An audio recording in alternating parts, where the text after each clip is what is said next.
कक्षा 10 के देखिए सभी विद्यार्थियों ध्यान देकर सुने। आज के इस वीडियो में मैं समाज विज्ञान का आप सभी को काफ़ी इम्पोर्टेंट प्रश्न पत्र बताने जा रही हूँ। आप इस वीडियो को कहीं से भी या कोई से भी ज़िले से देख रहे हो तो देखिए आप सभी ये 2 सेट पेपर कंप्लीट कर लीजिए, सेट ए और सेट बी। हर एक ज़िले में आपके ये दोनों सेट पेपर में से प्रश्न आएंगे, तो अब आप 50 से 60 नंबर पक्के कर लीजिए, ठीक है। तो चलिए बिना किसी डाउट के वीडियो को स्टार्ट करते हैं और प्रश्नों की ओर आगे चलते हैं और प्रश्नों को हम अच्छे से समझते हैं। यहाँ पर मैंने टिक मार्क लगा दिए ताकि आप सभी का ज़्यादा समय बर्बाद ना हो और मैं आपको पढ़कर अच्छे से बता भी सकूँ। चलिए तो पहला प्रश्न है, भारत में वन्य जीव सुरक्षा अधिनियम कब पारित हुआ? 1972 में। 1804 की नागरिक संहिता को किस नाम से जाना जाता है? नेपोलियन संहिता। राष्ट्रीय को चित्रों के माध्यम से दर्शाने वाला निम्नलिखित में से कौन है? फ्रेडरिक सारहू। भारतीय संविधान में विषयों की कितनी सूचियाँ दी गई? ये तो 3 सूचियाँ। स्वेज शक्ति आंदोलन किस वर्ष में उभरा? 1966 में। और कृषि क्षेत्र निम्न में सम्मिलित है, तो इसमें आएगा प्राथमिक, ठीक है। तो हमने सही विकल्प कंप्लीट किया। आप स्क्रीनशॉट लो, अच्छे से इनको कंप्लीट करें। इसके बाद में है अगला प्रश्न, रिक्त स्थान को भरिए, ठीक है। वे संसाधन जो निर्जीव वस्तुओं के बने होते डेडेस कहलाते हैं अजैव। दूसरा प्रश्न है, मार्च 1919 में बम्बई में एक खिलाफत समिति का गठन किया गया था। बेल्जियम यूरोप का एक छोटा सा देश है। चौथा प्रश्न, अर्थव्यवस्था का डेडेस क्षेत्रों में विभाजन किया गया।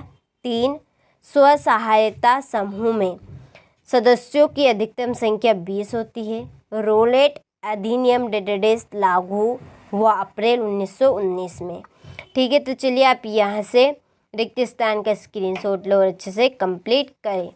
इसके बाद में है सही जोड़ी बनाइए। सही जोड़ी पे भी नंबर डाल दिए हैं, ठीक है। चलिए एक बार हम इनको देख लेते हैं। पहले रियो डी जेनेरो पृथ्वी सम्मेलन, इसकी जोड़ी लगेगी आपकी ब्राज़ील में। दूसरी बक्सा टाइगर रिजर्व, इसकी जोड़ी है पश्चिम बंगाल। वंदे मातरम की जोड़ी रहेगी देखिए। तीसरी इसकी जोड़ी रहेगी बंकिम चंद्र चट्टोपाध्याय। संघीय शासन व्यवस्था ये रहेगी बेल्जियम। महिला साक्षरता दर, इसकी जोड़ी है 54% और रिजर्व बैंक ऑफ इंडिया, इसकी जोड़ी बैंकों का बैंक, ठीक है। चलिए जोड़ी का आप स्क्रीनशॉट लो, अच्छे से आप कंप्लीट करें। इसके बाद में है सत्य असत्य बताइए। तो लेटेराइट मृदा अधिकतर गहरी तथा अम्लीय होती है, तो ये सत्य है। 1952 से नदी घाट परियोजनाओं के कारण वन क्षेत्रों को साफ करना पड़ता है, तो ये सत्य है। 1805 में फ्रांस क्रांति हुई थी, तो ये असत्य है। चलिए अगला प्रश्न है, भारतीय संघ की कई इकाइयों को बहुत ही कम अधिकार है, तो ये सत्य है। कृषि प्राथमिक क्षेत्रों के अंतर्गत आती है, तो ये सत्य है। 2011 की जनगणना के अनुसार पुरुषों की साक्षरता 76% है, तो ये असत्य है, ठीक है। तो सत्य असत्य कंप्लीट हो चुके हैं। आप स्क्रीनशॉट लें और स्क्रीनशॉट के माध्यम से आप इन प्रश्नों को अच्छे से कंप्लीट करें। इसके बाद में हमारा एक शब्द में उत्तर दीजिए कि नवीन जलोढ़ का स्थानीय नाम बताएं। नवीन जलोढ़ को खादर जलोढ़ भी कहते हैं। साइमन कमीशन भारत कब पहुंचा? 1928 में। 2011 की जनगणना के अनुसार भारत में साक्षरता दर क्या थी? 73%। भारत में स्थानीय शासन के लिए कितने लोग चुने जाते हैं? 36 लाख। निजी क्षेत्रों के एक उद्योग का नाम बताइए। टिस्को।